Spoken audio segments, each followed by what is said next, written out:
Everybody, welcome to episode 8 of my chronic migraine life. Donna here. I had no intention of really filming a video today, even though I didn't do one anytime this week. I've really been suffering maybe the last 10 days or so. The weather here in New York City has been unbelievably awful. Humidity anywhere above 60% is normal.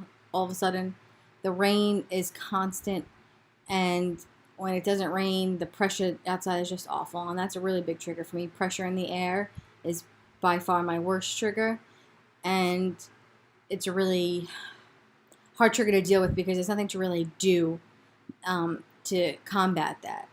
You can try to take sinus medications, you can try to do a number of things, but really the best release is rain. And that's something you can't control, obviously, and I always say that if anybody wanted to make $1 million, they should come up with a pain pill that dealt with barometric pressure, because they'd be millionaires. There's about 36 million people in America suffering from migraines of various kinds, and I know that barometric pressure is a very common denominator amongst us. The problem is, for me specifically, is that I have Botox to treat my chronic migraines. That's what I use mostly. And so I'm numb here, which is really where I get the primary amount of my migraines. It's really right here in the tension center. So although I'm numb, I'm feeling a lot of pressure. And there is a difference between pain and pressure, although large amounts of pressure can be painful, which is what I'm experiencing. Normally, I feel my pressure in here. So that's when I know my Botox is fully set in, because I'm numb and it feels like it pushed the pain here. My head wants me to be aware that something is going on outside and that it's uncomfortable. It usually feels like a house fell on my face. Like if you looked in the mirror, I would expect to see black and blues. That's how much it hurts. Like I got punched in the face over and over and over again until it rains. But of course, I don't have any of those black and blues. But this past week and a half, it's more where my pain would actually be, when my migraine pain would be. Now I think it's a combination of many other things. I've really fluctuating hormones. I've stopped taking a lot of my medications. One of those was birth control, and that was as a migraine prevention. And so my hormones fluctuate greatly. I also have hypothyroidism. So it's a combination of things. I've just stopped taking a few weeks ago my very last preventative daily medication for chronic migraines, and that was a blood pressure pill. So I think it's a combination of things, but primarily the weather. I can tell that it's the weather. And even though I'm not in a full-blown migraine attack, you would think that wouldn't matter as much. But having that kind of pressure right here, you can't, I find it anyway, very hard to concentrate, to read, to write, to do anything productive. And it is frustrating AF. I feel volatile. I want to cry. I want to scream. I try to have patience with myself. But the fact that I can't knock it because the weather has been so poorly consistently, it just makes you feel defeated. And I hate feeling defeated. And like a lot of people, I'm very hard on myself. I'm hard on everybody around me, but particularly myself. And when I'm unproductive and wasting time, it makes me crazy. And I've wasted, I feel like, a lot of time, even though it was out of my control, it still bothers me.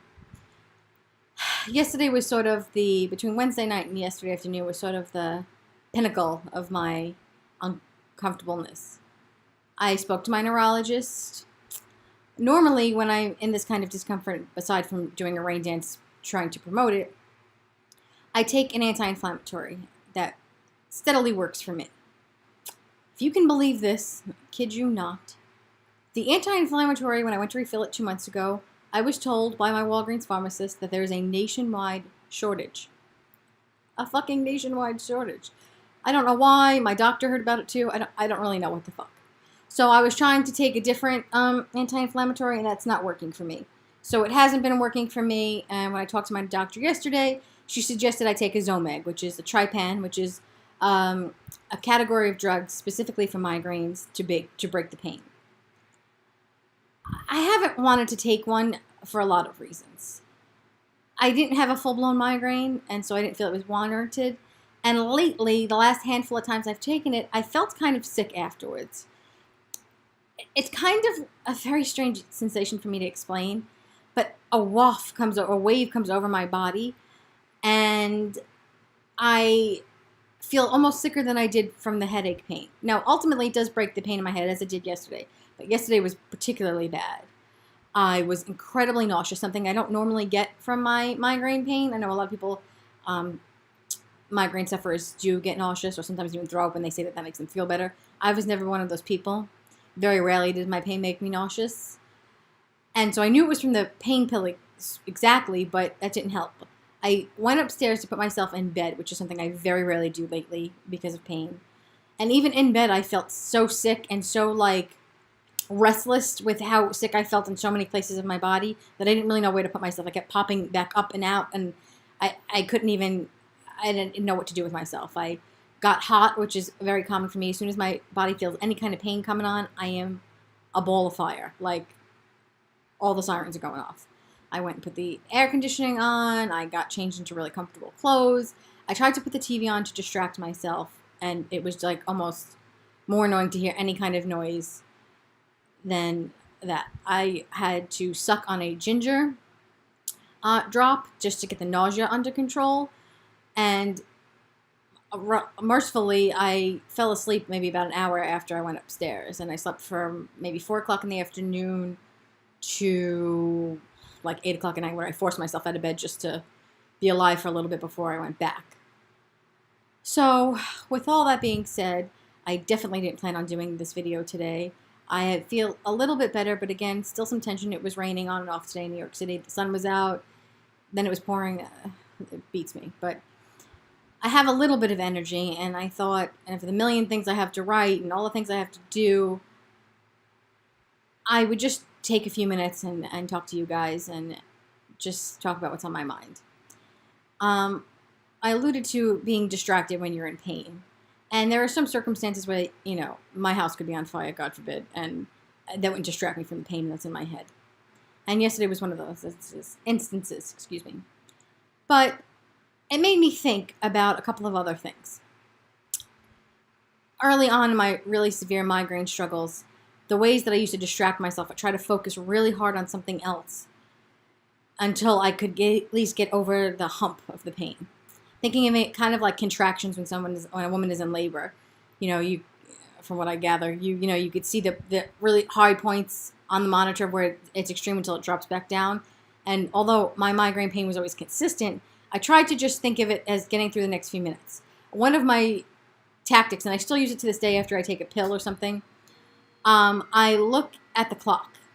And right now it says 8:58 to me. And let's say I was in an incredible amount of pain, I would just, if I had just taken a pill and it was going to take a few minutes, I tried to just get to 9:05. Pick some arbitrary number in the near future and just keep taking breaths and try to focus on something else till at least 9:05. And when 9:05 got here and I was still in pain, then I would think of something else. I don't know, something about the timing of it, focusing on the number seemed to calm me down a little bit mentally. So I wanted to talk to you today about some distractions. I wrote a blog about this in 2012.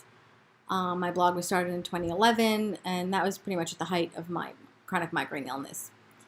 The blog was entitled A Few of My Favorite Things. If you Google the Queen of Fucking Everything with a hyphen under where the you would be in the fucking, a few of my favorite things, it will come up. Because I don't have over 10,000 Instagram followers, I can't do the swipe up feature, but I will repost on Twitter and Instagram the link to this particular blog in case you want to check it out. I am the Queen blogger at all social media except Facebook. Facebook is the Queen of Fucking Everything.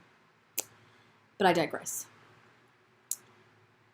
While I'm talking about distractions, I didn't list this particular distraction because I didn't have it back then in that blog, but I want to talk about it. The Big Bang Theory series finale aired last night, and when I did wake up from my pain coma, I watched it, and I also watched Young Sheldon. And if any of you saw it and were fans, I know you loved it as much as I did. I had been sort of hate watching it for the last year or so because it was time for the show to go. But the writers and the attention to detail that was paid, it was so beautiful. This is the first time I can actually talk about it without bursting into hysterical crying, which is a rarity for me lately. It was just so perfect. And they serviced those characters and that storyline so well. A truly original show. And it was one of the best series finales I've ever seen, and I was just in awe of it. I actually saved it on my DVR so I could rewatch it without commercials again. when I have a chance. And it made me sad that the show was over, but I had gotten really attached to those characters, and then it occurred to me why.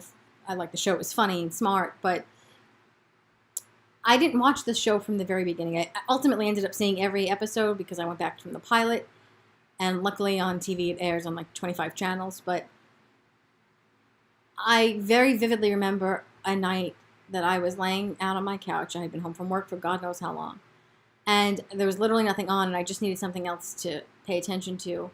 And I remember stumbling upon it and just starting to watch some random episode that was on and trying to figure out the idiosyncrasies of all the characters and getting to know them and just how friggin' funny it was. And like, I just got sucked in. And that's what really put me in my feelings today about the Big Bang being over, is that it was something I spent an extraordinary amount of time with during my most intimate and vulnerable and ultimately awful times in my life. It's sort of how I felt when Joan Rivers died. I used to record episodes of The Fashion Police, and when I couldn't sleep or I was in a lot of pain, I would watch it because, let's face it, Joan Rivers was one of the best fucking comedians, if not the greatest, that ever walked the face of this planet, and she never failed to make fun of somebody that made me erupt in laughter. I was hurting, my sides were hurting, and when she died and they aired tributes to her on E!, that really hit me hard, that I was going to miss the laughter she brought into my life in some of the darkest moments. And that's how I felt about The Big Bang Theory, although it was a wonderful show.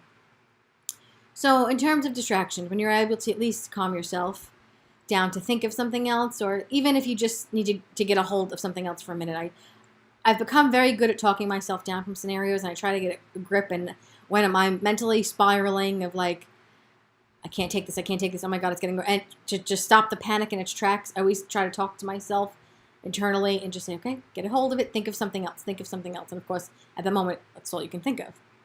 But in this blog, I had listed the few things that I was using at that time to help. And so you try to think of the happiest things, or the happiest times, of the people in your life. Since that post, that's what I usually do. I try to think of someone or something that makes me laugh or smile, even for a moment. But in this post, a few of my favorite things, I talked about things that I still love to this day. So the first would be San Francisco.